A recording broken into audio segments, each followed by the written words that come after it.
We're talking about the historic nature of this presidential election year, where it appears that the two tickets, Democrat and Republican, will have Catholics as the vice presidential nominee, and on the Republican ticket, a Mormon and a Catholic, which in some minds means there's no Protestant denominations on the ticket. What does this mean? Well, first of all, religion is so important in American life, and the fact that people are even talking about the religion of the candidates underscores how important it is to Americans, perhaps more so than other countries, more so than in Europe even. Americans care about religion.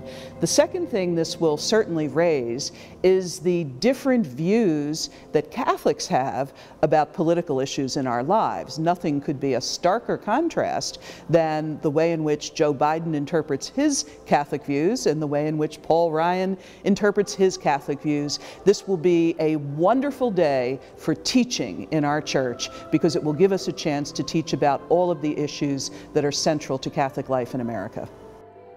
Would it have been possible in, let's say, 1950 to have two Catholics on the two different major party tickets, a Mormon, a Protestant who practices one of the Protestant denominations? I think the answer is no, for several reasons. Catholics in the 20th century and before that in the 19th century were viewed with a great deal of suspicion by the American electorate, and Catholics were a distinct minority in American life who actually suffered terrible discrimination. And the fact that Catholics even today can't often make it to a political office without going through a whole series of litmus tests tells us that there is still deep suspicion of Catholics.